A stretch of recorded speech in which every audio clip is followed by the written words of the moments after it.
Well, hello there, and welcome to episode 21 of the Classic Rock Podcast. For those about to pod, we salute you. In this episode, we go back in time to 1999. Good luck again, Brian. We have a chat about things that have caught our eye in the news recently. We dig around in our hidden gems. And we also reflect on our favourite 5 albums of all time. So without further ado, here he is, the founding member of the Limavady branch of the King's X fan club, and so far only member. Here's Brian. Oh God! Thank you, Matthew. There's a theme here, isn't there? Now there's going to be. We're all going to be trying to outdo each other, aren't we? The founding member of the King's X fan club, Limavady branch. Do you know what I would really love? Isn't it? It's not true though. No. It's not true. It should be. It should be true. I could. Let me give kudos and the kids today now they say give props. I need to give props to people. I have no idea what that means. It's like 2 blokes in the front row in a scrum, isn't it? You don't want to give them to anyone. So I think props. King's X and Limavady. My friends Stephen Rogers, Greg Archibald, who listen to the podcast as well. Hi guys. Mm-hmm. But we have a friend of ours called Liam O'Brien. It's a fine Irish name. It's a fine Irish name. Liam brought the King's X cassette back from America. So he was the one that brought King's X to the masses. So Liam brought the cassette back. You probably had it as well too. As you know, the way when one of your friends gets an album and it goes, guys, you've got to listen to this, and then you're in the car with your friends and you're going, put this album in, and it just went round all of our friends like wildfire, just like, got to get the King's X album. Anyways, but thank you for that wonderful introduction. You're welcome. I'll take You're it. welcome. You're welcome. So, what has caught your eye recently, young Brian? So, in the news, we talked in the last episode about, as everybody knows, I'm a bit of a progressive rock fan, as are you. You like your Rush. I'm not. We like lots of stuff. Mm-hmm. So one of the artists that we featured in the last show was a band called the Pineapple Thief. Do you remember them? Yep, I do. And have you been away and listening to them? I'm going to say no. Okay, fair enough. Which would be true. So the Pineapple Thief's drummer is a guy called Gavin Harrison, who we're not back on Gavin Harrison again, are we? Oh, well, we have to be, because what's happened to him? He was, his big break, or his where everybody knows him from, is Porcupine Tree. And Porcupine Tree for years, which was set up founded by Stephen Wilson. So Stephen Wilson is known, if you buy Prog magazine, he's kind of like the new king of prog, and he does a lot of mixing and remixing of old albums, and he's well known for that. But last week, with no publicity at all, Porcupine Tree reformed. Okay. So Stephen Wilson, Richard Barberia, who was in Japan, of all things, and Gavin Harrison have put together a new album, which is going to be coming out next year. The album is called Closure / Continuation. And for those prog metal fans of Porcupine Tree, we've all gone a bit nuts this week, and the tickets have gone on sale. Of course, they're playing in November next year in Wembley Arena, and I will be there. To see Porcupine Tree. Their UK tour, just playing London. I like that. Yes. So, what was his name? Richard Barberia? Yes. So, that's Japan the band. Japan the band. The late Mick Karn and David Sylvian, of course. That very true. Get you. Oh, that's interesting. Well, I do know my early 80s music in general. I'm not so sort of single-minded that I know just about. No. I am very single-minded. I just know about rock music.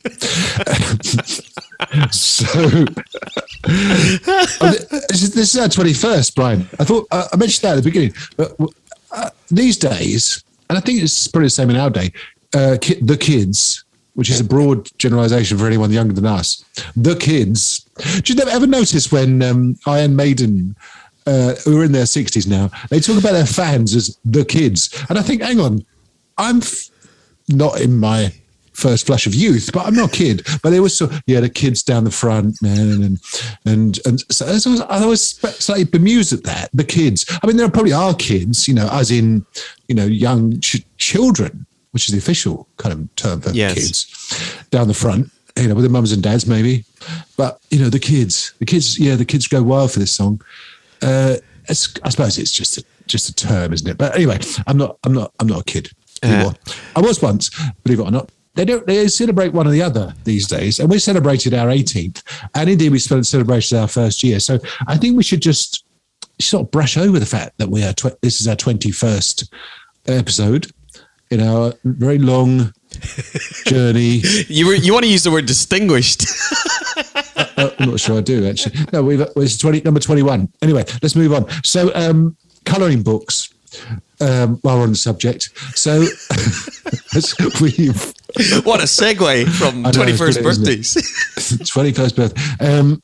So as we talked a long time ago, do you remember when they brought out the I think it was the Thin Lizzy colouring book? They did, yes. And lo and behold, there's another one come out, which is the Iron Maiden colouring book. Now, I know colouring is quite therapeutic. I don't know personally, but I imagine it is. And it's quite a thing, isn't it? I mean, it was a few years ago. I'm not sure it still is. But anyway, you can get the Iron Maiden colouring book. And I know they've had some fantastic album sleeves over the years, courtesy of Derek Riggs in the early days. Yes. So I guess a colouring book would be nice, wouldn't it? I'm just putting some hints out because it's nearly Christmas, Brian. So anyway, Iron Maiden colouring book. Dave Grohl's got his biography out as well, autobiography out as well. Storyteller, yes. I need some new trainers, and I would like some new socks. Dear Father Rockmas. No, anyway, where was I? So Iron Maiden colouring book. That's what caught my eye recently. Yes. Can you imagine? You put your headset, or you've got your colouring book out, and you've got, and I'm sure I've never done this colouring book thing. I'm sure we should. I'm sure they tell you which colours. Do they give you the pens or the pencils as part of the colouring book? I don't know. Maybe we should buy one and see what. Maybe we should do that. Right? Okay. Colouring by numbers sort of thing. Painted by numbers when they say number. Like red is 1 and possibly. Blue is 2. So can you imagine this? It's a nice Sunday evening, Matt. You're thinking, I'm gonna sit down with my colouring books. I'm gonna sit down with my colouring book. I'll put Live After Death on in my headset. And you're sitting colouring away, and there's this nice big purple patch in your colouring book, and Bruce Dickinson out of your headphones goes, "Scream for me, Long Beach." The pen would be off the page with me. I wouldn't be feeling very therapeutic. Maybe you're not supposed to listen to music whilst you're colouring. I don't know what you're supposed to do. But anyway, it's I don't know who it's. Maybe it's designed to be bought by the kids. The kids. But you put it out there that there's an Iron Maiden colouring book and you might want it for Christmas. Absolutely. And that's on a more serious note. By the way, Tony Iommi's lawyers weren't in touch after my scintillating. By the way, those who didn't realise, last time that was my best Tony Iommi, and the reason I did it. So Brian and I were hanging out that previous weekend, and for some reason I decided that I would start doing a Tony Iommi, guitarist of Black Sabbath, impersonation. And when I heard the podcast back, I thought, well, it sounded better in my head, so I'm going to work on that one. So no impersonations this time. However, what I have noticed recently, we like an auction on this podcast. We've talked about auctions in the past. There's been Nirvana paraphernalia auctioned and so on. So the original handwritten lyrics to Kashmir by Led Zeppelin, written by one Robert Plant, are coming under the hammer, which is the technical term. in the next few weeks. Now, these handwritten lyrics to Kashmir, which is a song of physical graffiti, which we'll come on to later. Oh, okay. Oh. In our albums of forever. These handwritten lyrics are going under the hammer, and the estimate is between $200,000 and $300,000. Which I enjoy these auction things because the numbers are just off the scale. $200,000 to $300,000 for handwritten lyrics by Robert Plant. Now, it is a piece of history. I agree. I mean, it's not the Magna Carta, but it is a piece of history all the same. But $200,000 to $300,000, which is just phenomenal. I mean, shall we put in a bid, Brian? Why don't we maybe we could warm up with something like maybe 25 quid. No. Let's not go in. Let's go in with let's build up. We'll build up to 25 quid. Okay, understood. And in the same vein, there's something else actually. A piano. I heard this today on the news. So Mike Peters, who was a singer, still is the singer in the Alarm, 68 Guns, New South Wales. I'm just putting those in to go on the podcast playlist. He owns a piano that was once owned by Freddie Mercury, and that piano, it's a Baby Grand Kawai EP308 electric piano. Looks nice. Okay. And it was once owned by and he used on the Works album.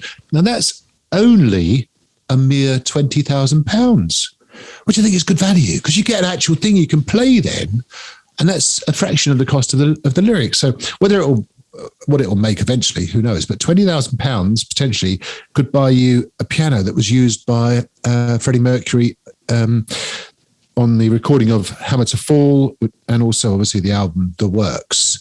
Wow. From 1985 or so, whatever it was. Yeah. So there you go. It's all happening in the world of auctions, Brian. What about any new music this last couple of weeks? Yes, indeed. I'm very happy to mention a new song by The Darkness. It's been out for a while, actually. And I like The Darkness. I'm going to see them, actually, this weekend. I'll talk about that in a minute. Okay. And I'm going to see them in a few weeks' time. They're on tour in the UK. And they've got a new song out called Jussie's Girl, as in Justin Hawkins, the singer. And it's really good. I can't get it out of my head. You know those songs that, you wake up, you go to bed, in your head, and then you wake up and they're there as well. So, yeah, Jussie's Girl by The Darkness. It's off their new album called Motor Heart. And I also heard the title track, which is really good. It's quite proggy. Okay. But it's, yeah. So I'm looking forward to hearing the whole album, Motor Heart by The Darkness. And you and I saw them in the summer. Do you remember the summer, Brian? And they're great value, The Darkness. Great, very entertaining, really funny. And yeah, that's a very interesting piece of new music. Yeah. And for those people, yeah, and bands, a band who've literally just come back on the scene with, I want to call him a special guest guitar player. Do you remember Reef? Do you remember? I do. Do you remember Reef? Of course. When was the first time you heard Reef? Can you remember? Oh, early 90s. Lay your hands on. Yeah, or play. Do you know where Reef got their name, by the way? Free. That's right. Big Free fans. Big Free fans. Reef is an anagram of free. Yeah, Reef. Very much kind of a UK sort of stalwart of that early 90s scene. They have just released their new single, which is called Shoot Me Your Ace, and it's very rocky. The video is fantastic. It's inside one of those, the velodromes of death where you've got the motorbike that goes round and round at its top. But Andy Taylor from Duran Duran has produced the album and is playing guitar on it, and he's been touring with them as well too. Sounds really rocky, really, really good. They're touring next year. I think everybody's out, and the album will be out next year as well too, but sounding really good. Gary Stringer's a great rock singer, and doesn't seem to have lost any of his pipes, singing real well. Yeah, absolutely. Yeah. So sounds good. And then finally, sad news. We lost a couple of UK rock journalists in the last couple of weeks. So if you're a reader of Kerrang or Sounds or Classic Rock Magazine or watched any of those Talking Heads type documentaries, you would have come across Malcolm Dome and Pete Makowski. So sadly, both of those guys passed away in the last couple of weeks. Sadly, only in their mid-60s, which really is, very young. And it's a shame. You and I bumped into Malcolm Dome at a festival a few years ago, and I used to go to a pub occasionally in London called the Crowbar, and he would quite often be in there on a Saturday afternoon. And sad loss. I mean, good writers too. And as I say, if you grew up reading Kerrang or Sounds or whatever, you would know the names at the bottom of album reviews, gig reviews, or articles. So, sad. Two sad losses: Malcolm Dome and Pete Makowski. Right. So last time, in Time and a Fashion, I set you the year. I always said it like Time and a Fashion. What a load of old rubbish. So last time, I set you the year 1999. It's got to be done sometime, Brian. We've got to get through them all. Oh, yeah. I'm not sure what we're going to do. We'll run out of years. You go back again and maybe look for other stuff. But anyway, 1999. Well, do you know what? You thought, I think you made the bold comment last time, didn't you? That I think 1980 was the greatest year in rock ever. Well, true, absolutely. Well, do you know what? Just you wait till you hear what I have got to go up against Back in Black, and the other albums that you put forward. I've got some real crackers that will go up against it. Are you ready for this? I'm ready. I'm ready to be suitably shocked by what you've dug up from 1999. So, 1999, 22 years ago, I was in the first flush of fatherhood in those days. And they often say to me, Dad, you never give us a shout out on your podcast. Well, hello, Georgia. Hello, Olivia. Hello, Sam. That's it. Covered. Hello, everyone else I know, by the way. We're at it. Sorry, Brian. 1999. Over to you. Right. 1999, Brian. So 1999. 1999, I would have been... How old was I in 1999, Matthew? Hang on a minute. So divided by 3, multiplied by 6, add 1. 15 years at university. 37? I don't know. 25? I don't know. I've lost track. I was 30. You were 30. Were you? I believe you. I was 30, and I had left university. Yes. So only just though. Only just. So 1999. 1999. Let's start with the big guns first. So 1999. The first album This was the first album on my list for 1999. It was Californication. By the Red Hot Chili Peppers. Marked the return of John. Why do I always like bands with singers who... Thank you. Frusciante. So it marked the return of John Frusciante into the band, and just the whole sound of that album. You've got Scar Tissue, which was the lead-off single, which, won a Grammy. Rick Rubin produced it. It was just a return to form, as they would say. I loved the album. Don't get me wrong. The album that Dave Navarro did with Red Hot Chili Peppers, I loved it. I thought it was a brilliant album. Just didn't sell that well. But Californication, return to form. I think actually it's their most successful album ever, beyond Blood Sugar Sex Magic. It's sold, I think it's sold over 15 million copies. Wow. So it's no Black in Black, but that's my first offering, Matt, for 1999. So it's good. There you go. Got any others? Yeah. Of course I have. Let's go into the back of the sofa. 1999 also, again, a member returning to the band, which saw a return to form, was 10th album by Toto, album called Minefields. Bobby Kimball, who left the band in 82 after the massive Total 4 album with Rosanna and Africa and all that kind of good stuff. Bobby left the band. He came back in 99 and they released a fabulous album. I am going to put a few tracks on the podcast playlist. The opening track is a brilliant song called After You've Gone, written with Phil Sassoon from Last in Line and Ozzy Osbourne's band. Bobby Kimball's sounding really, really good. It's just a really great album for me. And it's quite a long album. There's 14 tracks in the album. It's nearly an 80-minute album. So total back in form. Great album. No. And the final album, because I'm being kind to you, Matt, because I'm leaving you some of the banging albums of '99 just to mention. You know, I'm scraping. I'm giving you the license to score that goal. So the last album I'm going to offer up is this guy is Jason Faulkner. You know Jason Faulkner. I do.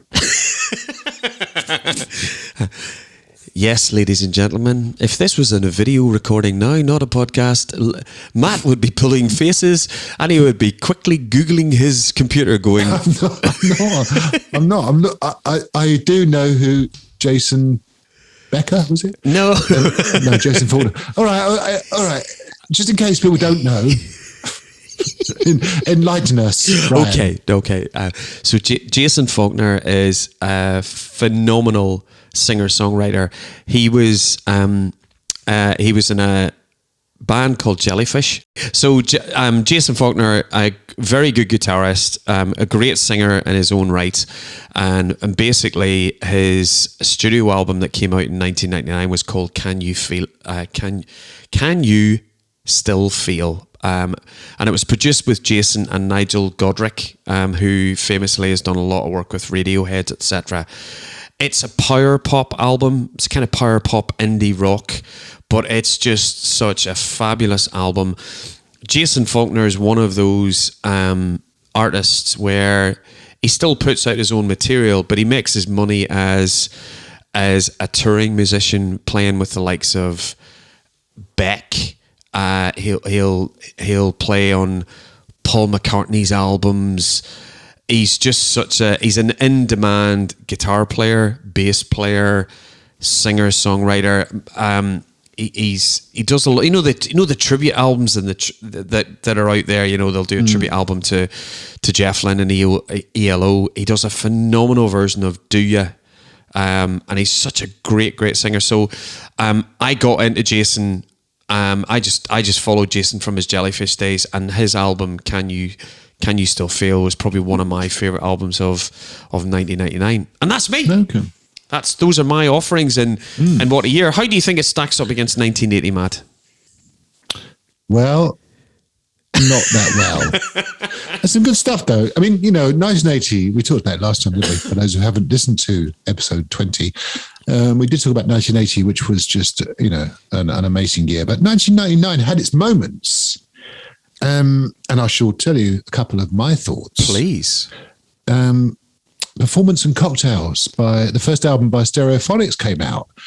Now, Stereophonics may not be known to everyone, certainly outside of the UK necessarily, but they've been around, they seem to have been around, well, they've been around a long time, i.e. 20 odd years, but they're one of those bands that you go and see them and it's like a greatest hits set. So many good songs over the years. And again, one of those bands that sort of transcends radio stations. You might hear them on a pop station, a rock station, a kind of middle of the road station, and so on. This album, Performance and Cocktails, some great songs on it. Pick a Part That's New, The Bartender and the Thief, which is quite a rocker. Yeah. I Wouldn't Believe Your Radio. All songs that were hits. And that really launched them on their way. So I'd certainly recommend listen to Performance and Cocktails. So another album from that hallowed year of 1999, Guns N' Roses put out Live Era, 87 to 93, which basically pulls from the Appetite for Destruction and the Use Your Illusion albums and it's a really good live album. It's really well produced. I don't know much about where it was recorded, predominantly in the US, but if you want a different angle on Guns N' Roses songs rather than the studio albums, then check out Live Era by Guns N' Roses. And then did you get to see them in that era, Matt? Sorry for interrupting. I did not. No, I only saw Guns N' Roses in the 21st century, actually. Oh. No, I never saw them, certainly in that era. To be fair, they kind of came and went, didn't they? They were around for a few years and then sort of went, and only really sort of re-emerged with when Axl put together the sort of hodgepodge with Buckethead and Bumblefoot and so on in the mid 2000s, but which is when I saw them. Yeah. But no, I didn't see them in that era. And then finally, Metallica put out S&M, which was essentially a kind of a greatest hits live album with an orchestra. I think it's probably one of the early versions of that sort of concept. And it sort of works. I remember listening to it at the time, and I've got the CD somewhere. And you sort of listen to songs, Master of Puppets is on there and Battery and so on. And you sort of think they're sort of shoehorning in the classical, the violins in the background and cellos and so on and so forth. So it's okay. Michael Kamen was the conductor. Quite an interesting story as to how he got engaged with Metallica. It was kind of an on-off thing, which sort of culminated in this S&M thing back in '99. So we're checking out. There's some footage of it as well. Always looks interesting and slightly incongruous when you see a metal band backed by a 57-piece orchestra in dinner jackets and dresses and so on. But it sort of works. Not sure it's their finest hour by any means, but worth checking out. I was very surprised that the heavier stuff, like the Master of Puppets and Battery and the thrashier material, actually the symphony orchestra augmented the sound. You know what you're going to get with nothing. Nothing else matters. That's crying out for all of the orchestra and all that kind of stuff, which is where I was really, really I was quite taken with the older material, which actually worked very, very well with the symphony orchestra. You're sort of going, how's Battery going to work? How's Puppets going to work? And it actually did. It was quite a surprise. Yeah. So that was 1999. Fabulous. Yeah. Anyway, so you need to give me a year. Have you forgotten how this works? Again, crying out loud. Every time you finish, then you have to give me another year. That's how it works. Right, what you got for me? I'm just reading off my cue cards. Are you? Thanks, Matt, for your 1999 Brian to ask. Oh, Matt, the year that I will pick for you. Yes. I'm gonna stick in the 80s, man. Mm-hmm. Let's go for 1982. Okay. All right. Thank you. I'll take that. There you go. Very good. And let's see if you can beat 1999 with that one. I'll try. I'll give it my best shot. So moving on, Brian. So this is our 21st episode, as I said earlier. And when we first kicked this off, this podcast, back in the dark days of 2020, the premise was essentially that it was you and I chatting away, as we often do. We don't often. We should record it all, to be honest with you, but we don't often do that.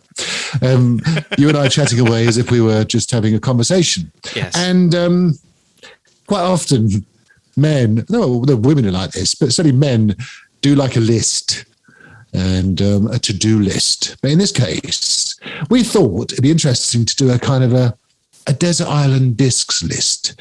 Those albums that if you can only take 5 with you to a desert island, presumably you're not there, you're under duress. You're not there by choice, but you're on this desert island but you've just managed, as the plane hurtles towards the sea, to grab your 5 favourite albums, stick them under your arm.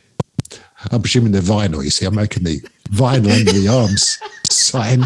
So you grab your albums, which for some reason you're carrying with you on the plane, and you're hurtling towards with a record player as well too. With a record player.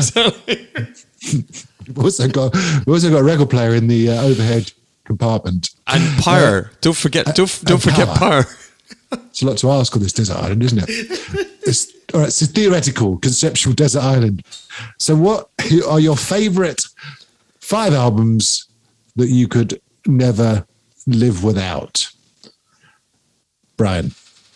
And am I doing all 5 at the same time, or are we gonna do it one each? Do one at a time. You do one, I'll do one. Okay. This is in no particular order. No particular order. Okay. Don't dwell on them too much. No, I'm not going to dwell on them at all, because some of them we've talked about before in the show. And this is, thank you for letting me go first. Sure. Because if I go first and I've picked one of yours, then you're going to go, oh my God. No, unless you've got a list of 25 albums to pick from. Anyway. First album for me, easy peasy, lemon squeezy, AC/DC, Back in Black. Okay. Yep. Well, I had that as well, actually. You can borrow it from me. So you can. Are we on the desert island together? Well, yeah, I suppose it could be. So there you go. I've got you an album back now. You can choose another one. Thanks. I could have 2 Diamond Head albums now. Yes, well, we talked about Back in Black. Second highest second biggest selling album ever, behind Michael Jackson's Thriller, which just sold about 55. It has so far. Probably people are buying it as we speak. It's sold over 50 million albums, which is just phenomenal. And it's I think we talked about it very early on. Probably the most complete rock album ever, in my opinion. And yours, clearly. Absolutely. No. It's up there for me. Do you know what? It's in my top. It's in my top 3 albums of all time, and I've got 3 that we'll come on to them. We'll talk them. So I'll kick us off with Back in Black. There you go. Okay. All right. Well, I'm going to go next to a double album that was released in 1975 by Led Zeppelin, and the album is Physical Graffiti. Now, Physical Graffiti was recorded over several years, essentially to some extent outtakes from the 4th album, Houses of the Holy, and then songs recorded in its own right. So you've got different styles throughout the album, but you've got a bit of rock, you've got a bit of progressive rock, you've got a bit of boogie with Stu. You've got 10 Years Gone. Just listen to that song. It's just a masterpiece. You've got the aforementioned Kashmir with the famous Dadgad tuning.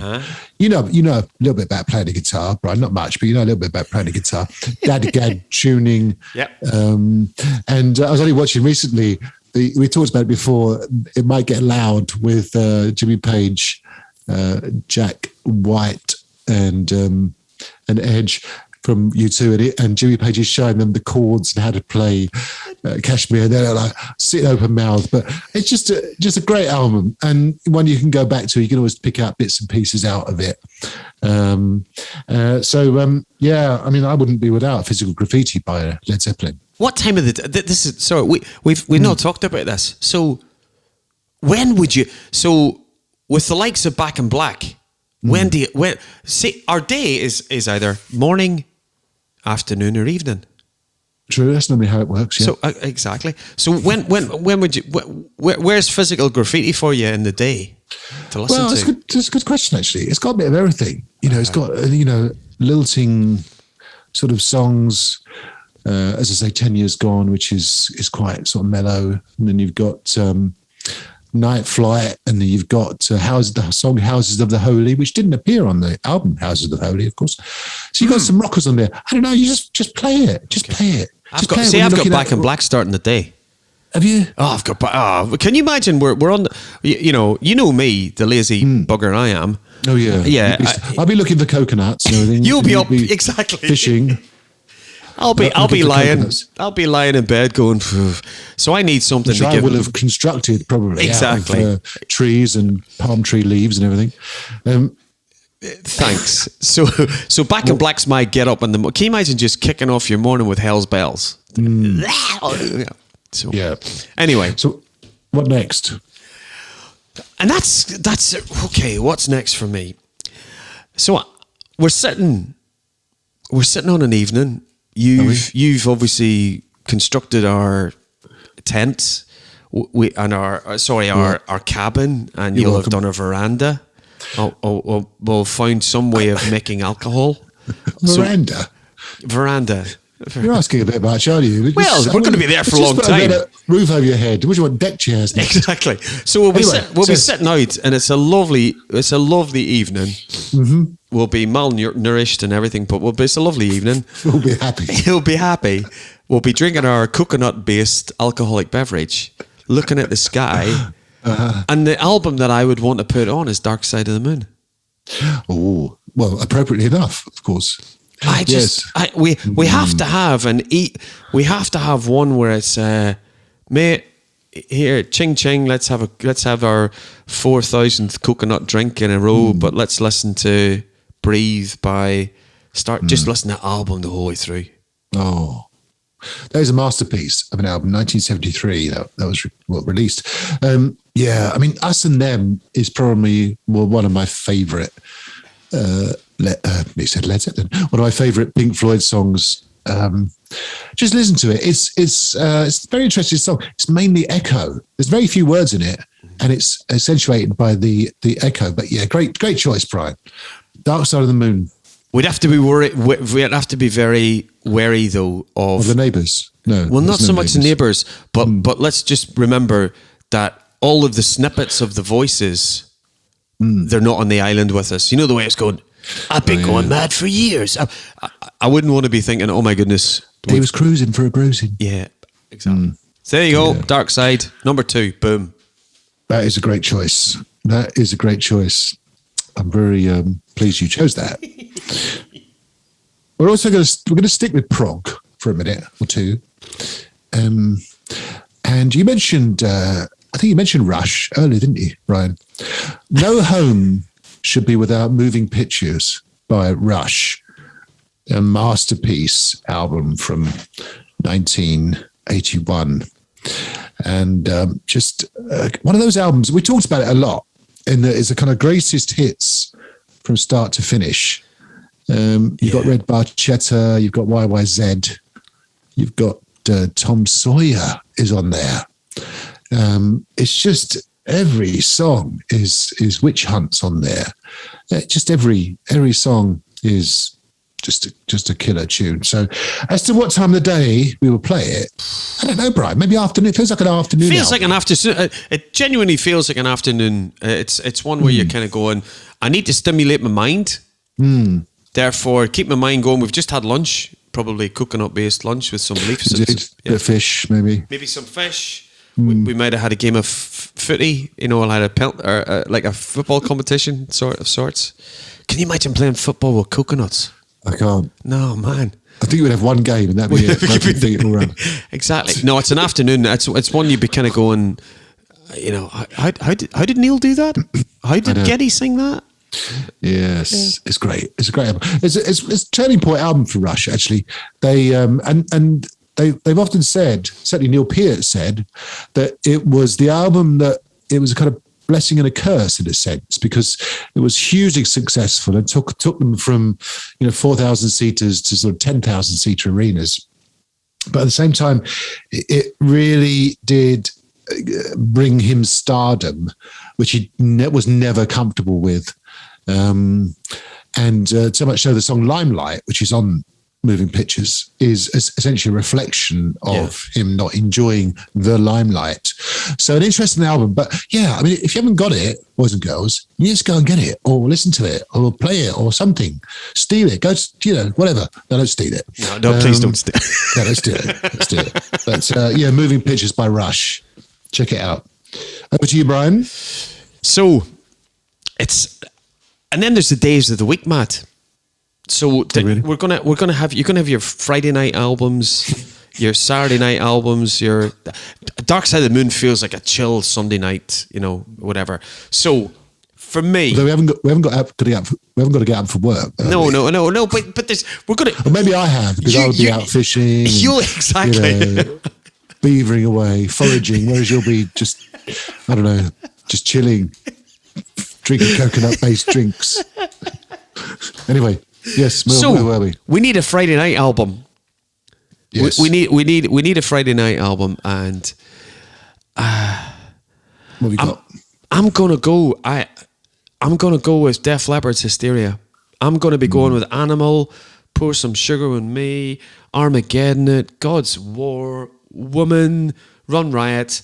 It's an absolutely blindingly long album, but I can't. Friday night, Def Leppard. Yeah, I'm good going, choice. Good choice. Good choice. I was going to go for, I'll tell you this, a little secret. I was going to go for OK Computer by Radiohead. But then as we were hurtling towards the earth, I thought it'd be too depressing. It's a great album, OK Computer, released in 1997. But as we were hurtling towards the island, I thought, no, it's not going to really set the right tone. So I jettisoned OK Computer. Are you sure you want to do that? Because I do. Okay. Why is that? Because if you ever wanted, because you and me are on the island on our own. If you ever wanted some me time on your own, you could have stuck OK Computer on and I would have ran a mile. Oh, that's true. I've only got one left. I'm going to go with my favourite Iron Maiden album, which is Seventh Son of a Seventh Son. Released in 1988, featuring, some would say, the classic Iron Maiden lineup. And you've got some absolute gems on that album. The title track, Infinite Dreams, Moonchild, The Clairvoyant, Evil That Men Do, and of course, the overplayed Can I Play With Madness, which is a song about having some fun with the well-known ska band featuring Suggs and his friends. Did you know that? That's the I didn't know innovation. that at all. Yes, because that's complete hogwash. Right. Are you sure? Are you? Sorry. You choose your album. You have choose your album, and it's your album, and I've chosen your album of Iron Maiden. Yes. You have now chosen the album where I think you'll have a lot of good alone time with the record player. Oh, really? Yes, that's your album, because you're going to be playing Seventh Son of a Seventh Father's Son and whatever it is.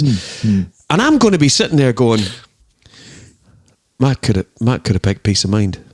Matt could have picked Number of the Beast. Matt could have picked Power Slave. I could have.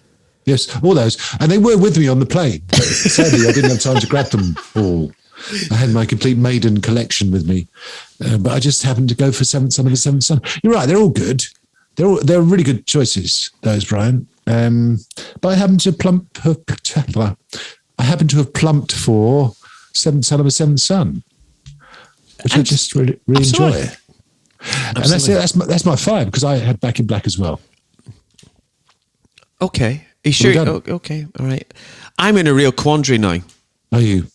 I'm in a real quandary.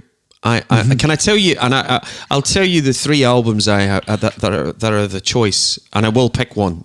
I'm not going to be fudging this in any way. The fact that you've picked Seventh Son of a Seventh Son, I'm wanting to pick Peace of Mind by Iron Maiden, because that's one I'm considering.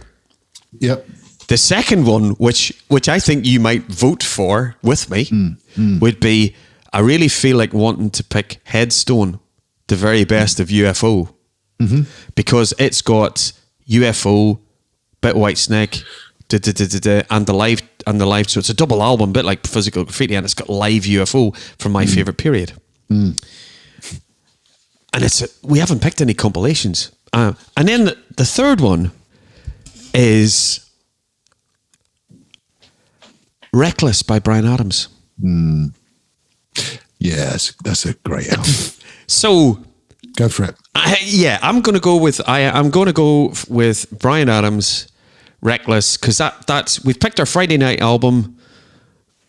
we can do, but then Saturday night can be Run to You, Somebody. I need, so great sing along. There's my 5. After we've had too many cocktails, we'll have a good old sing along to It's Only Love, as you say, Run to You, Kids Wanna Rock, and so on. Yeah, it's a great album. Yes, Reckless, Bryan Adams, the Groover from Vancouver. The Groover from Vancouver. Which reminds me, we've got to do a collaborations themed thing at some point, because that's got one of them, Tina Turner and Bryan Adams. Who'd have thought? But It's Only Love really works amongst all the other great songs on that album. So that was it. I think we'll be okay, Brian. To be honest with you, hopefully we'll get rescued in a no more than a couple of weeks. So we're on a little holiday, and you know what you're like in the sun. Yeah, I'm going to be. Well, that's the thing is, I'm going to be suffering with, my very fair skin. You're going to have to build me that little sort of veranda and a nice little, Understood. So, I have to say, what a fantastic choice of albums, and it'll be same to you. Fabulous. So, the one thing we would ask our listeners is on the page, on our Facebook page, let us know what your top 5 albums you would take with you if you were on a desert island. Very good. Should we make it a competition? As it's our 21st. Yes, let's make a competition. All right, so this is generally going to be a competition this time. So the winner, who we like the most, and will be on Twitter at FTHEpod and on Facebook, and however else you want to get in touch. We'll get an Iron Maiden colouring book. There you go. That's the prize. There we go. So there is a prize, because I've managed to create this budget from nowhere. Okay. So the winner of who we think has got the coolest set of 5 albums they were taken on a desert island, assuming there's power and record players and so on, or whatever, will get an Iron Maiden colouring book. Okay. And do we want to set set the time limit on it, and when people have got to get their submissions in, End of November. End of November. Okay. No, not a second later. Right. Okay. Than the end of November. Then you've got it for Christmas, and you can play with it over Christmas. Get a bit bored on Christmas Day. And we want to see pictures. We're not going to give somebody a prize. Oh no. We want to see how you've coloured in the album cover for Number of the Beast. Anyway. We want to see you colouring it in on Christmas Day. No, we got a bit too far now. Right. So yes. that was our own little kind of self-indulgent bit. So it brings us to everybody's favourite part of the podcast. You ready for this, Brian? I am indeed. Hidden Gem Time. I really probably should change the style of it. I might do a thrash metal version next time, or a blues version. But you could have done a symphonic one. I could have done, like S&M. Indeed, but I didn't. I went for the usual, the tried and trusted, and we've got a new hashtag for it. So it's now on Twitter. Whenever you go to Twitter, this will be all over Twitter, trending on Twitter as we speak. Hashtag Hidden Gem Time, singular. Anyway, so what you got for us, Brian? I'm putting this out. So you really stole Did I? the thunder at last show 20. So 20. Yes, whenever you pulled out Paul Rodgers' Muddy Waters blues album. Oh yeah. I'm going to stay in the genre of blues. Oh yeah. So, and this is a great band, and it's a band called Storyville. So you'll know the members of Storyville because the bass player and the drummer were Stevie Ray Vaughan's rhythm section. So Double Trouble. They put together a band called the Archangels, which did very, very well. Mm-hmm. But it was a collective band that was put together. They kind of got together about 1993. It started off as a solo project for the singer Malford Milligan. But the second album, which is called Piece of Your Soul, is probably my favourite modern blues album of all time. The tracks beginning to end, it's so well produced. Probably one of my favorite modern blues songs is called "A Good Day for the Blues." Bands like King, who we like, it gets covered quite a bit. So "Good Day for the Blues" gets covered by modern blues. So if you go into Google "A Good Day for the Blues," you'll see lots of artists covering it. So my offering for Hidden Gems is the 1995 second album release by Storyville, and the album is called "Piece of Your Soul." Unfortunately, it is not on Spotify. Oh dear. It's not on Spotify, so if you want to get it, you're going to have to buy it, people, or find alternative ways to listen to it. But it's certainly not on Spotify. But a lot of the tracks are available on Spotify from a live album that Storyville did called Live at Anton's. But check out Storyville, fabulous band. There you go. What's your hidden gem, buddy? Well, how do I follow that? I can hear everyone asking. So I am going to go with a film, rather a documentary.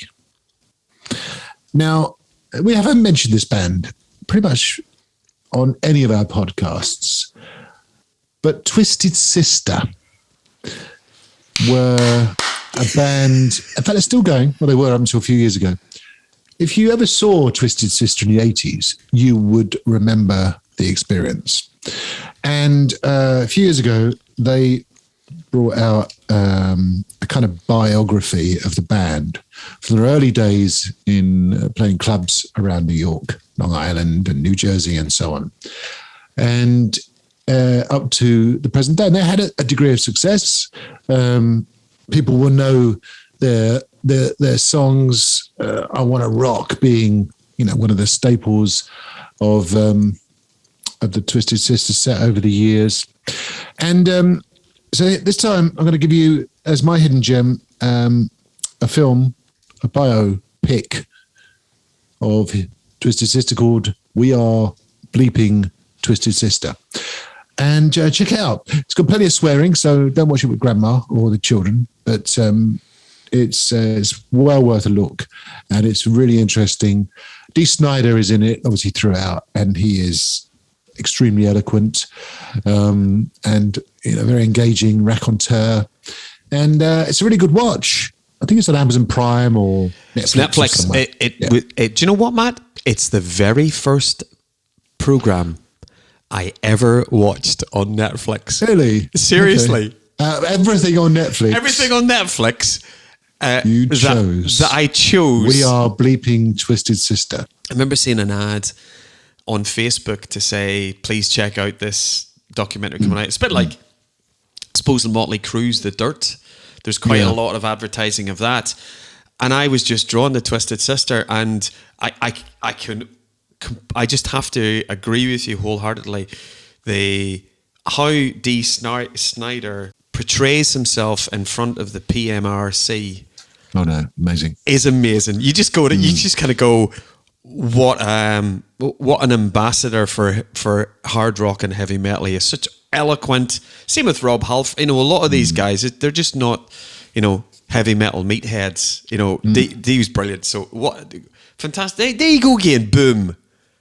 Yeah, well, we're checking out. JJ French comes across really, really well as the kind of founding member of Twisted Sister. But I saw Twisted Sister for the only time, Donington Monsters of Rock 83, and they scared the living daylights out of me.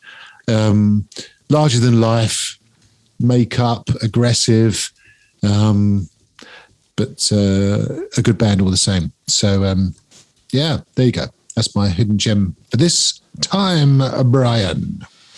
Good shite. Good shite. Thank you. So that's it, Brian. All done. Next time I see you, I will have been to a couple of gigs. I'll tell you all about them next time I see you. Okay. I'm very jealous of who you're going to see next week that we'll talk about. We will indeed. Yes. But however, I hope all of the artists that are going to certainly the show, the festival that you're going to, I hope you don't get struck down with too many COVID-19 call-outs, because I think I saw one today, and you're just hopeful that it doesn't impact the festival. But it'll be brilliant anyway. Absolutely. So as always, thank you for listening, everyone. We really appreciate it. Please check us out on Twitter at FTATpod, where we can be bothered to update and tweet. Check us out on Facebook. Please leave a review on Apple Podcasts.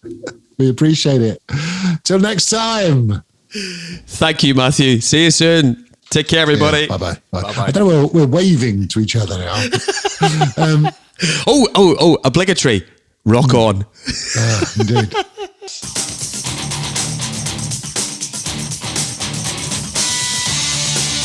For those about to pod, we salute you is a Mealy Rogers media production. Thanks for listening.